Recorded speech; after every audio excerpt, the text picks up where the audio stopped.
Olá, estamos no programa Direito e Novela. Meu nome é Roberto Figueiredo, estou aqui ao lado do meu irmão querido, professor Luciano Figueiredo, e vamos tratar hoje daquele caso que aconteceu na novela Amor à Vida. Lembram do caso Nicole, Thales, aquele casamento que sucedeu com a morte de Nicole? Vamos relembrar um pouquinho como aconteceu o evento. Nicole é uma jovem, herdeira de uma fortuna e que vive com Lídia, acompanhante que cuida da garota desde a morte dos seus pais. Pouco tempo depois, Nicole descobre que está com uma doença terminal e que tem apenas 6 meses de vida. Ao saber disso, sua amiga Leila arma um plano com o namorado Thales para dar um golpe na milionária. Leila insiste para que Thales se aproxime dela, o que faz com que a frágil Nicole se apaixone rapidamente por ele. Assim, Thales começa a namorar com Nicole por dinheiro e continua sendo amante de Leila. Porém, o jogo se inverte quando o rapaz se envolve de verdade com Nicole e promete fazer de tudo para salvar a vida da amada.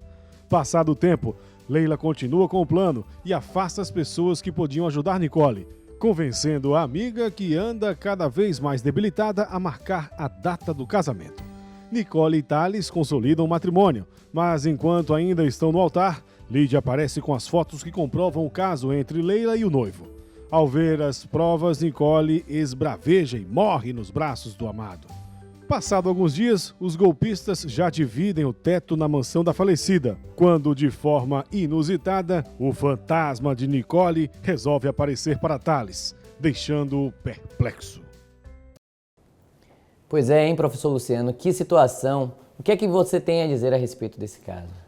De fato, Roberto, a situação é complicada. Me parece que há duas questões centrais aí. A primeira questão é saber sobre a validade do casamento. Afinal, será que esse casamento é válido, inválido? A segunda questão diria respeito justamente sobre a validade da herança. Será que o Thales vai suceder ou não?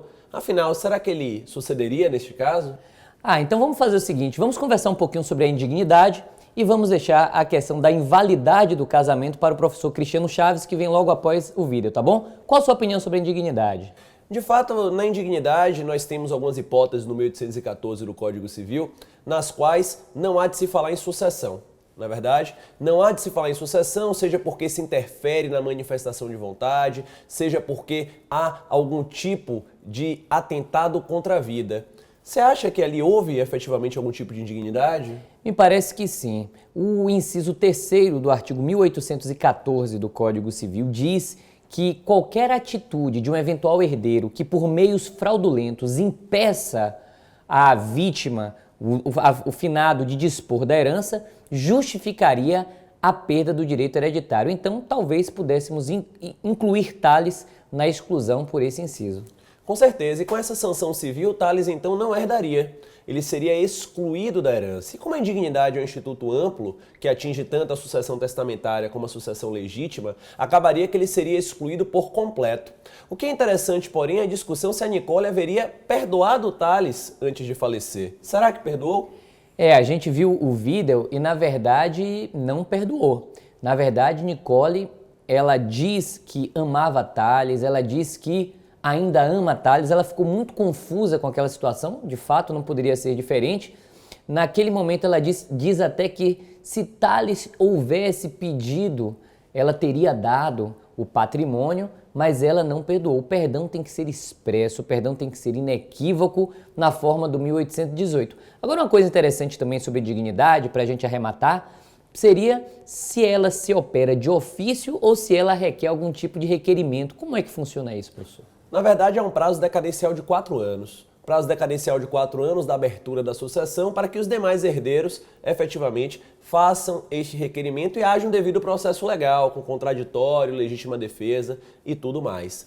Vencida a indignidade, que nós já vimos que se aplica, vamos chamar o nosso queridíssimo amigo, o mestre e professor Cristiano Chaves, para que ele nos dê um parecer acerca da validade deste casamento. Fala aí, Cris. Pois é, meus amigos, que ótimo, que alegria estar aqui participando desse Direito Novela. Palpitante o tema, de fato muito interessante. Pois é, o casamento da Nicole, sem a menor sombra de dúvidas, é válido. O casamento não pode ser reputado nem de nulo, nem de anulável. Isso porque o nosso sistema jurídico de invalidades é um sistema taxativo. O casamento só pode ser nulo ou anulável nos casos previstos em lei, uma derivação de um princípio francês, de uma regra que vem da França há muitos anos, pas de nullité sans teste. Não há invalidade sem previsão, sem combinação legal. O artigo 1548 do Código Civil indica as causas de nulidade. O casamento será nulo em 2 casos: impedimento matrimonial e incapacidade absoluta por motivo psicológico, por motivo subjetivo. São as 2 causas de nulidade do casamento. Já o artigo 1550, pouquinho depois, ele indica as causas de anulabilidade: falta de consentimento, falta de autorização judicial para o menor de 16 anos, revogação do mandato ou caducidade do mandato, incompetência da autoridade, vício de consentimento e erro sobre a pessoa. São as causas de anulabilidade. E certamente algum colega cogitaria: não houve erro? Não porque o erro, neste caso, não incidiu sobre a personalidade do agente. Ela não casou com o gêmeo errado, num exemplo bem antigo, dado pela doutrina. Ela não casou com uma outra pessoa, não houve erro sobre a identidade física ou civil. O que teve, no caso, foi uma desqualificação moral do cônjuge. E estas desqualificações morais do cônjuge geram divórcio. O caso, portanto, é de divórcio, ou seria de divórcio se ela não tivesse falecido, em nenhuma hipótese cogitando nulidade ou anulabilidade do casamento da Nicole. Válido diante do nosso Código Civil. Muito bem, um grande abraço a todos e até mais aqui no SERES. Muito legal, professor Cristiano Saves, como sempre, trazendo aí o seu brilhantismo para nós todos. Olha que legal, né? A questão do direito civil, toda preenchida, uma visão a respeito do direito hereditário, da exclusão por indignidade e uma visão lá da parte geral, da invalidade, com a parte especial do casamento, da anulação do casamento. Será que tem mais alguma coisa para a gente conversar nesse programa Direito e Novela, professor? Com certeza. Será que há alguma implicação penal? Boa pergunta, né? Porque muitas vezes o mesmo fato da vida pode gerar uma repercussão na seara civil e na seara criminal. E aí, o que a gente vai fazer então para resolver a questão penal? Porque eu não sei nada de direito penal. Muito menos eu. Quem é que a gente chama?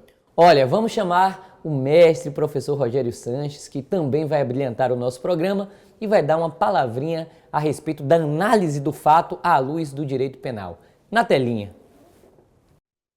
Pessoal, qual é a repercussão penal para uma pessoa que simula a própria morte? Vamos imaginar que a Nicole, na novela, tenha simulado a própria morte. Na verdade, está viva e hoje atormentando o seu ex-noivo.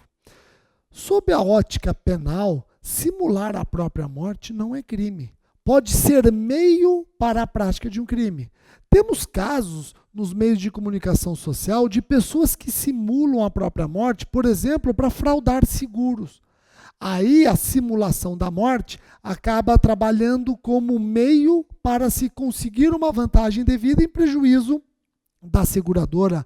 Artigo 171, parágrafo 2º, inciso 5 do Código Penal.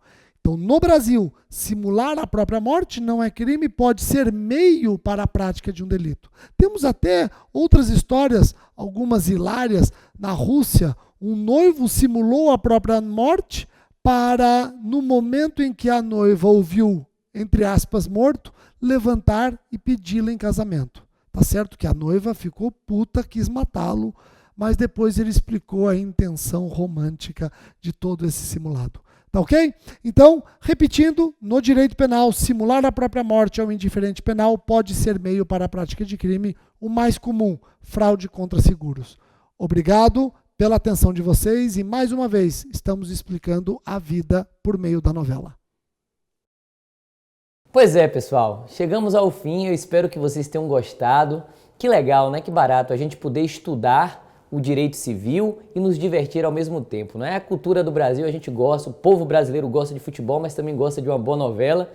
E tá aí o Direito em Novela para vocês. Espero que vocês tenham gostado. Eu e o professor Luciano estaremos de volta aqui a qualquer oportunidade com mais um tema instigante de direito e novela. Um forte abraço e até a próxima. Um abraço, gente. Até mais.